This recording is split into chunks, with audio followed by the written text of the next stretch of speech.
Now here we go to other people, two other people that I respect. And contrary to the former two I spoke of, these two I've interviewed neither, but I have met one. Now recently, Dr. Cornel West published an article in The Guardian where he criticized, and look, I'm not even going to say the word criticize. Yo, Dr. Cornel West took Ta-Nehisi Coates to the woodshed, all right? All right. Now, we all know Ta-Nehisi Coates is a brilliant writer. This young man has been instrumental in getting issues concerning the black community heard to the masses. That's what he has done, and he has received a lot of acclaim for this. He most notably published a book recently about the transition of Obama to Trump. I haven't read the book, but the reviews are outstanding, okay? Anyway, so Ta-Nehisi, I remember hearing how he was very enamored when he had the opportunity to spend time with Obama, President Obama at the time, and to really get to know Obama. And he had a lot of fire for Obama until he met Obama. Then he felt like, well, Obama is a very commanding person. He's Obama. He's the president. And Ta-Nehisi seemed to shrink in the presence of Obama. Wouldn't criticize Obama. Didn't ask Obama the tough questions. Didn't hold his feet to the fire to the expectation to a lot of people. Perhaps Ta-Nehisi felt he did, but a lot of his critics did not. Okay. Now, we know Dr. Cornel West, he don't hesitate to call out anyone. He called out Obama and was rebuked for it, shunned even, denied. One of these people, Cornel West, my example, one of these people that was denied access to mainstream media, corporate media outlets because of his, they don't know what he's going to say about Obama. Like they had to shut Dr. Cornel West down because he was liable to go on TV and say anything about Obama. They did not want Dr. Cornel West speaking truth to power about the first black president. This is true. This is fact.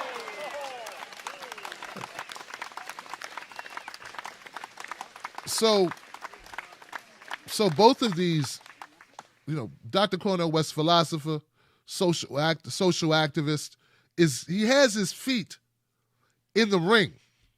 He's fighting for the people. He's not afraid to get arrested. He's not afraid to say the difficult things. He's not afraid to be bashed, to be ostracized, to not be accepted. Whatever. Bring it on. I think Dr. Cornel West is actually not only talking for people that live now, he's sort of paying up his bank account for the afterlife. I mean, he's doing work now so that he'll be all right when when the day comes and when he dies. Like, he's working on that. That's the type of resume Cornel West is building.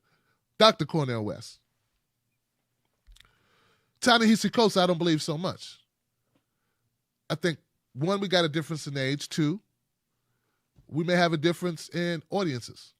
And I believe that Ta-Nehisi Coates is somewhat restrained by working for corporate, I don't know if you want to call it corporate media, but I guess you do, corporate media. He's working within the system of white folks. He's working within the system of big corporations. Which is one and the same, right? So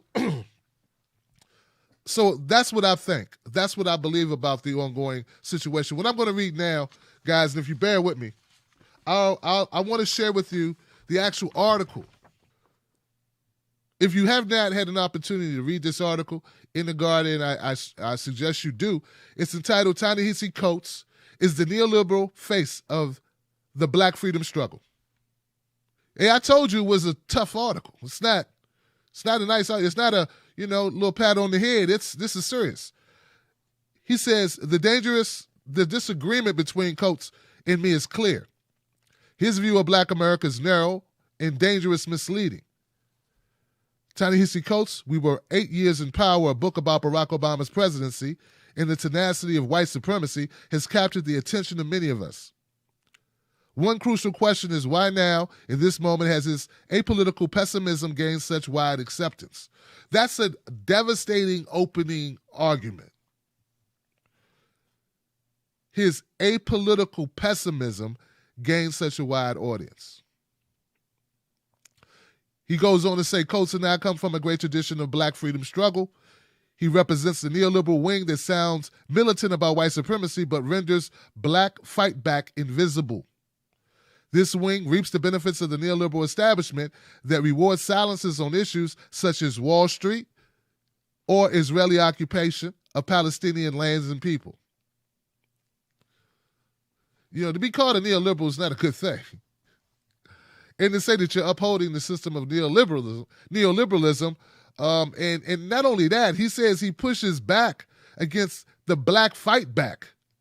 The disagreement between Coates and me is clear. Any analysis of vision of our world that omits the centrality of Wall Street power, U.S. military policies, and the complex dynamics of class, gender, and sexuality in black America is too narrow and dangerously misleading. So it is with Ta-Nehisi Coates' worldview. Coates rightly highlights the vicious legacy of white supremacy, past and present. He sees it everywhere and ever reminds us of its plundering effects. Unfortunately, he hardly keeps track of our fight back.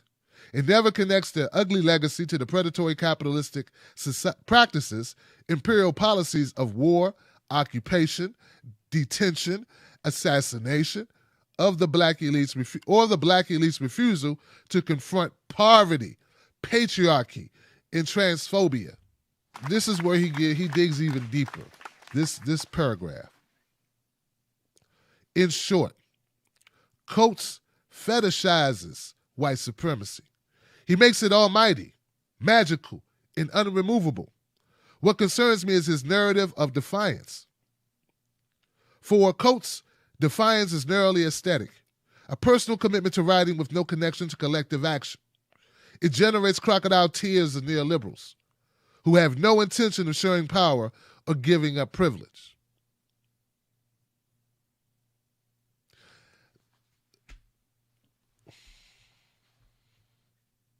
Dr. Cornel West, and I met him. I met Dr. Cornel West recently in D.C.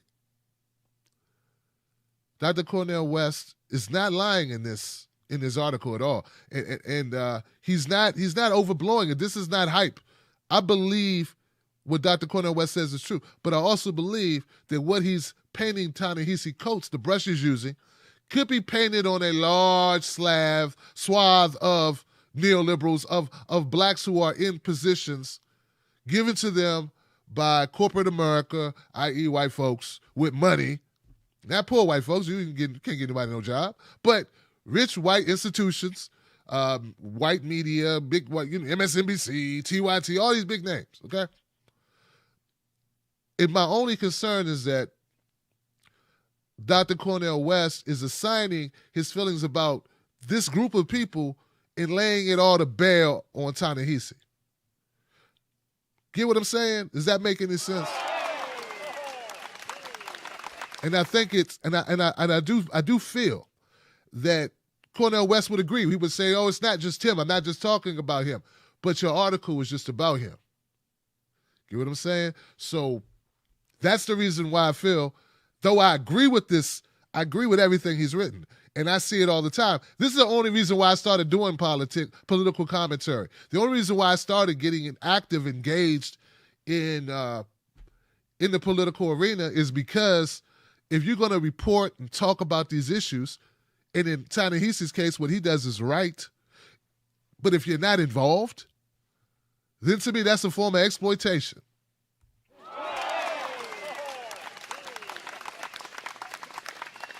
See, if you're not going to actually do something that's going to aid in resolving the issues that you complain about, at some point, and take it from me, who I've done over 2,500 videos, take it from me, you are part of the problem.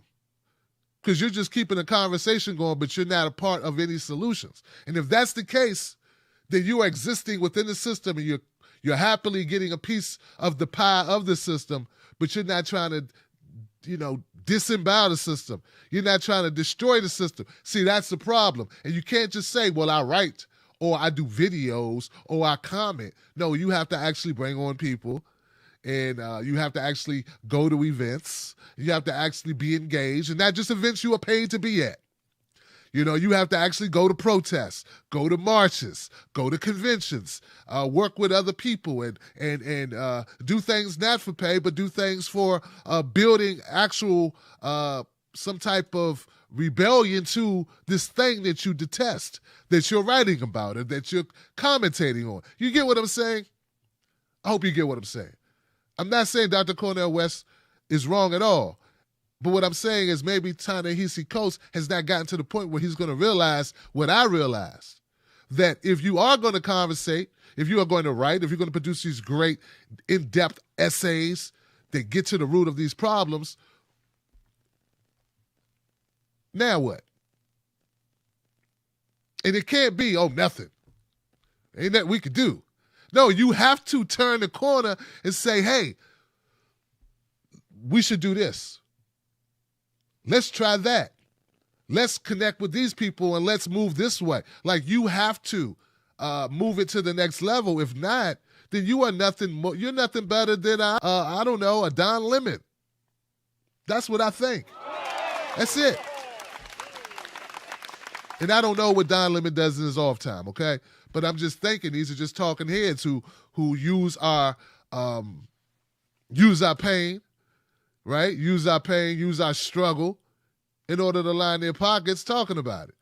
And then when it's time to get involved, they go, I can't risk my job, or I don't want to ruffle feathers, I'm going to lose my viewership, or whatever. You get what I'm saying?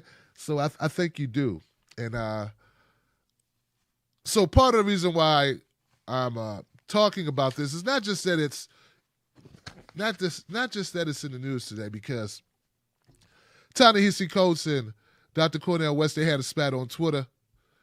And Ta-Nehisi Coates, he got offended. And he said, I didn't sign up for this, which is a back and forth with Dr. Cornel West. And he said, mic drop, I'm out of here. And he deleted his Twitter account. I'll say this. Now I don't know what happened behind the scenes, right? And this could have happened. I don't know if it did. But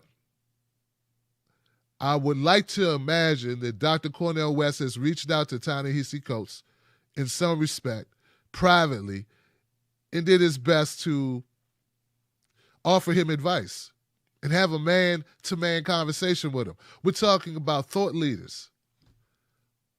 We're talking about a small group of people who are black, who have the amount of influence that they have in this country, and we're watching them have a spat on Twitter. And I don't think it's good. I've heard that Ta-Nehisi Coates has stated, hey, I'm not a leader. I disagree fundamentally, Ta-Nehisi Coates, because you don't get to choose that. Nobody gets to choose how other people see them. No one gets to choose what they evolve into either. The people choose their leaders. Similar to how people choose what videos they watch, what commentators they believe in, what pundits they respect, what writers they admire. It's the same deal, man. So, no, you can't do the Charles Barkley, I ain't a role model. Tell your kids I ain't a role model. No, you are, because the kids chose to look up to you based on who you are. So if you can't hide, but you can't, I'm not going to say you're hiding behind it, but I'll say, Ta-Nehisi Coates, that's no excuse. It's not going to work, man. It's like Dave Chappelle saying, I'm not a comedian anymore, but he's still doing stand-up. If you don't want to be considered a leader, you got to stop writing. And I hope you don't stop writing. And I'm going to miss your presence on Twitter. Though, yeah, Twitter's not paying him, but the point is there are people who see you as a thought leader. And if you are a thought leader, people need your thoughts. And that's just how it works. I'm not going to read any more of this article. I suggest you go to The Guardian, you read the rest. I think we get where Dr. Cornel West is coming from. You can respect both of these men for what they bring to the table. And it's not a pick and choose thing, you know? But I see it. I see somebody within the system, and I see somebody outside the system.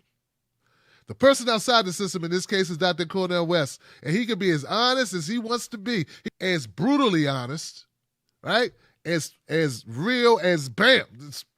Got time for cut cards. Ta-Nehisi Coates maybe not so much. Ta-Nehisi Coates start riling up the wrong people, start calling out the wrong people. Well, then Ta-Nehisi Coates can accidentally, I don't know, maybe there'll be a woman from 10 years ago who said Ta-Nehisi Coates bumped into her kind of strange at a cocktail party.